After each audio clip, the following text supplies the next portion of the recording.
ಸ್ನೇಹಿತರೆ, ತಮಗೆಲ್ಲ ಅಥರ್ವ ಯೂಟ್ಯೂಬ್ ಚಾನಲ್ಗೆ ಸ್ವಾಗತ. ಸ್ನೇಹಿತರೆ, ಯಾರಾದರೂ ಮೊದಲ ಬಾರಿಗೆ ನಮ್ಮ ಯೂಟ್ಯೂಬ್ ಚಾನಲ್ಗೆ ಭೇಟಿ ನೀಡ್ತಾ ಇದ್ದರೆ ಸಬ್ಸ್ಕ್ರೈಬ್ ಮಾಡ್ಕೊಳ್ಳೋದನ್ನು ಮರಿಬಿಡಿ ಸ್ನೇಹಿತರೆ. ಎಲ್ರಿಗೂ ಕೂಡ ಗೊತ್ತಿರುವಂತೆ ನಿನ್ನೆ ದಿನ ಏನಾಗಿದೆ ಅಂದರೆ, ಅಂತಿಮ ಕೀ ಉತ್ತರಗಳನ್ನ ಶಾಲಾ ಶಿಕ್ಷಣ ಇಲಾಖೆ ಅಂತಕ್ಕನ್ನೋದು ಪ್ರಕಟ ಮಾಡಿದ ಸ್ನೇಹಿತರೆ. ಆಲ್ಮೋಸ್ಟ್ ಒಂದು 2ರಿಂದ 3 ಅಂಕಗಳು ಬದಲಾವಣೆ ಆಗಿದೆ ಅಂತೇಳಿ ನಾವಿಲ್ಲಿ ಗಮನಿಸ್ತಾ ಬರ್ಬೋದು. ಅದೇ ರೀತಿಯಾಗಿ ಇವತ್ತು ಪತ್ರಿಕಾ ವರದಿಯಲ್ಲಿ ಏನು ಬಂದಿದೆ ಅಂತಂದರೆ, 23 ಅಥವಾ 24ಕ್ಕೆ TET ಫಲಿತಾಂಶ ಅಂತಕ್ಕನ್ನೋದು ಕೊಟ್ಟಿದ್ದಾರೆ. ಆಲ್ಮೋಸ್ಟ್ ನಿಮಗೆಲ್ಲ ಗೊತ್ತಿದೆ. ಡಿಸೆಂಬರ್ 31ನೇ ತಾರೀಕಿಗೆ ಅಂತಿಮವಾದಂತಹ ಫಲಿತಾಂಶ ಬರ್ತದೆ ಅಂತೇಳಿ ಹಲವಾರು ಜನ ಅಭ್ಯರ್ಥಿಗಳು ಭಾವಿಸಿದ್ರಿ. ಇವಾಗ ಡಿಸೆಂಬರ್ 23 ಅಥವಾ 24ರ ಒಳಗಾಗಿ ಅಂತಿಮವಾದಂತಹ ಒಂದು ಫಲಿತಾಂಶವನ್ನು ಕೊಡೋದಕ್ಕೆ ಶಾಲಾ ಶಿಕ್ಷಣ ಇಲಾಖೆ ಅಂತಕ್ಕನ್ನೋದು ಆಲ್ರೆಡಿ ಸಿದ್ಧತೆಯನ್ನು ಮಾಡಿಕೊಂಡಿದೆ ಸ್ನೇಹಿತರೆ. ತಾವಿಲ್ಲಿ ಗಮನಿಸ್ಬೋದು, TET ಪರೀಕ್ಷಾ ಅಭ್ಯರ್ಥಿಗಳು ಸುಮಾರು 700 ಆಕ್ಷೇಪಣೆ ಸಲ್ಲಿಸಿದ್ದಾರೆ.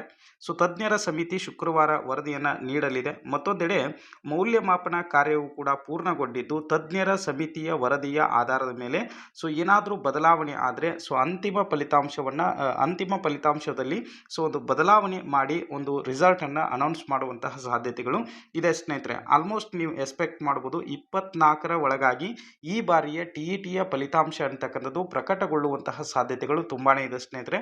31ರವರೆಗೂ ಕೂಡ ಕಾಯುವಂತಹ ಅವಶ್ಯಕತೆ ಇರೋದಿಲ್ಲ ಅನ್ನೋದನ್ನು ನಾವಿಲ್ಲಿ ಗಮನಿಸಬೇಕಾಗ್ತದೆ. ಓಕೆನಾ.